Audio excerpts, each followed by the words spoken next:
Well, thanks for being here, and on behalf of our players and staff, you can't beat our fans, the best fans in the land, and they were with us, and they helped us win that game today. You know, that stadium was rocking and rolling, electric, and so much appreciation, more appreciation than ever. We asked them at the Skull session, when I needed the most, will you give us your very best? And our fans and our student body, who we love to death, gave us their very best. Also, great respect for our opponent. I've been saying that really for 7 years, that how do you attack a rivalry? You show the most incredible amount of respect you can for that rivalry. And how do you do that? You work your you-know-what off as hard as you can. It's not a one-week thing. It's a 365 that we work on that. So great respect for our opponent, great respect for the rivalry. And we understand that elite warriors, which I consider our players, they get a mission assignment and a directive, and if they accomplish it, they celebrate the right way with their families, do the right things, and then they come back tomorrow and they accept their next mission assignment and directive, and that's a big one. That's in Indianapolis. So I'll answer any questions for you. Front row right there. Austin? Urban, with all due respect, where has this team been for the last 2 months? It's pretty good right there. What's that? That was pretty good out there. Where has this team been for the last 2 months? It's 688 against Maryland, so. We joked a couple weeks ago that it's been ups and downs, and some of the wins were frustrating. Yeah. But this looked like about the most. A win is frustrating for you or someone else. A win's not frustrating for us. So a win, there's a lot of good football players out there, a lot of great programs, and I kind of think that's disrespectful to other people that work really hard at trying to win games. I see former players in here that says, it's really hard to win a college football game. So all due respect, Austin, there's never a bad win. There's never, someone might say, why didn't you run her throat more and you missed a tackle? That's okay.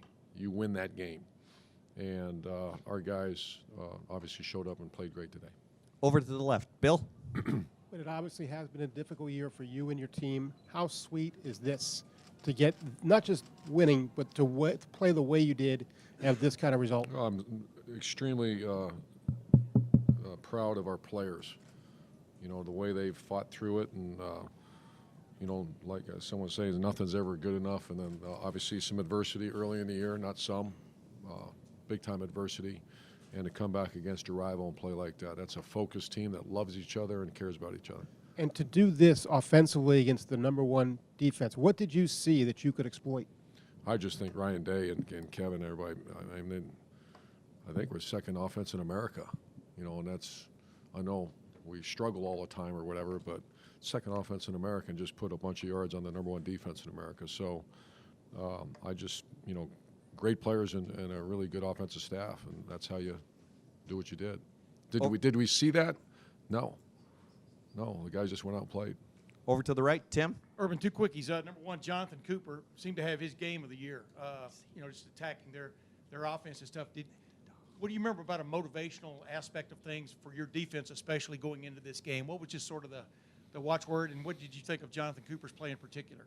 To be honest with you, I didn't know because I was busy during the game on the other side. But Coops just works his tail off. That was a rugged week for our defense last week. Rugged. Yeah. And to come out and just play like they did against that team was awesome. I've been covering Ohio State for a long time. I've said Dwayne Haskins Jr. is the best passing quarterback I've ever covered. What is just your sense of him right now? He just broke a couple of big-time records again today in the Big Ten, and just what he has meant to this run. Well, I think he'd be the first one to tell you that the quarterback's a product of those in front of him. And I take a peek down here against that defense. Under sacks, it says 0. So I think the first thing he would say, and I'd be disappointed and shocked. As a matter of fact, I'm going to tell him to make sure he says it. I thank the big guys up front because they won the game for us. 0 sacks. And then when you can flip a ball to Paris Campbell and he takes it 78 yards, and Dwayne gets the stats, I think, on that one. Was that a pass or a run? It's a run. It's actually a run. You sure? Didn't he flip it to him? No. Supposed to flip it, I think. We're going to look at the film again, though. But the Dwayne will come in here and he'll just give all the credit to offensive line and the receivers, and that's what great quarterbacks do. Over to the left, Teddy. Hey, Urban, two questions. One, what kind of challenge do you face this week as a coach getting these guys up after the high of this victory? I'm sorry, Teddy. What kind of challenge do you face this week getting these guys up again after the high of this victory? You mean for the Indianapolis game? We'll find out. We've been there a couple times. That's our goal in the weight room. When you walk in, you see a sign that says "Get to Indy," and they did. So that's my job and our staff's job and our leaders' job. I don't think it'll be big. I think this is going to be enjoy their families and then back to work tomorrow. And what's your perception right now of Northwestern football?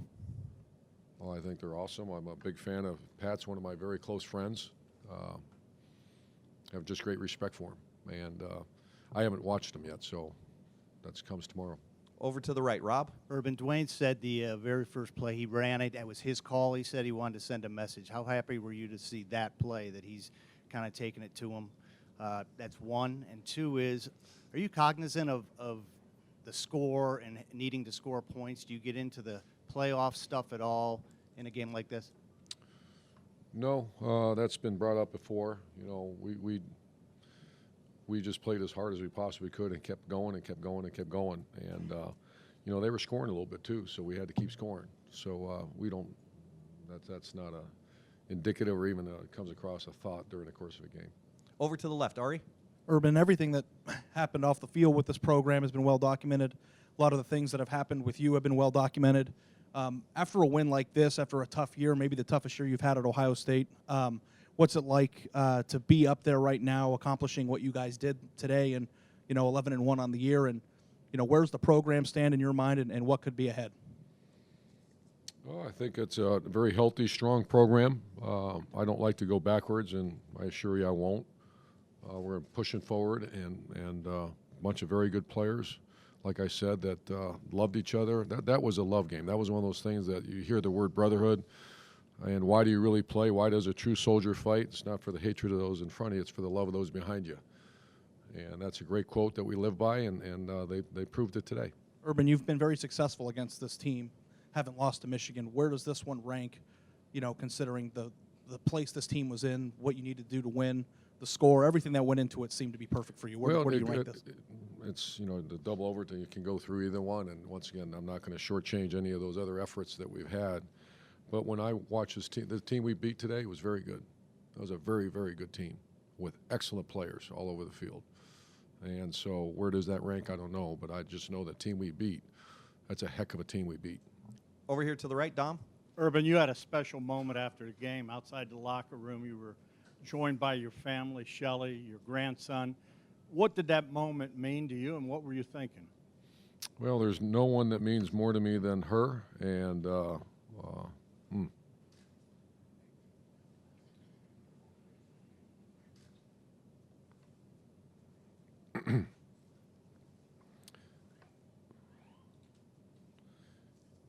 yeah, there's nothing more important than my three kids and my grandson, and another one on the way, and to see their smiles on their face, that's priceless, and that's something I'll never forget. Last two questions for Coach over here to the left, Doug.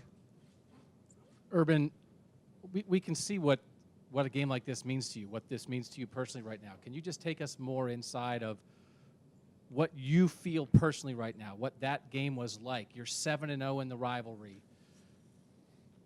How does Urban Meyer feel right now? Well, I think I just shared it with you, is that to see the people I love the most, my players and our staff and my family, enjoy it. That's all I care about. And once again, all due respect to everything else that's out there and conversations. That's, we're kind of foxhole people that live in the foxhole, and you care deeply about your family, care deeply about your players, and I do care deeply about the school. And then a special teams question: the punt block with Chris Olave. Was that you guys brought him off the edge and then he came inside for that? Was that something you thought maybe you had a chance to hit on, or where did that come from? I'll tell you the truth that I didn't think we could do it. That's Coach Schiano drew that up, and Parker that works with us. And I saw it on Wednesday practice, and I grabbed Parker. I said, "You can't. That's not going to. You only have 2.1 seconds to get there, and he's not that fast." And Schiano kept saying, "We can do it. We can do it." And so I called the black, which is, I shouldn't say that. I called the block. Yeah, change the signal now.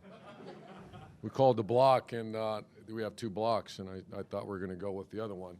And I hear him go over the head, and I see the signal, and I got really pissed. So we're not going to get there. We're not going to get there. We're not going to get there. And not the first time I've been wrong. Been wrong many, many times. And final couple questions over here to the right. Andy?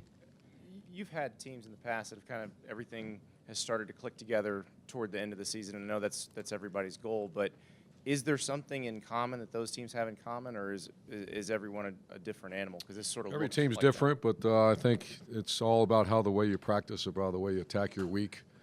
And offensively, I felt like we've been doing this. You know, even defensively against Nebraska, we started to settle down. And then Michigan State, we played really well. And then obviously we didn't play well last week. So today, I thought our defense, you know, once again, a pass defense, too many balls, too many guys open. But stopping, what do we hold them to rushing? Jerry, what do we hold them to rushing? That's pretty good, holding that team to 160. So they played great today. And, they've been practicing great. And final question over here to the right. Tom? Urban, how about Olavi's game, just the way he played? He's a monster. Yeah. Yeah, he is a Buckeye Nation. Get used to that one now. That's a real deal. Comes from an incredible family. Came all the way across the country to be a Buckeye, and you could see right out of the jump when he started practicing. He's got the it, and he's on my punt team. He's obviously a punt blocker. You know, Greg Schiano picked him to go block that punt. There's very few that can get there, and he did it. Great. Coach, Thanks, thank you very guys. much.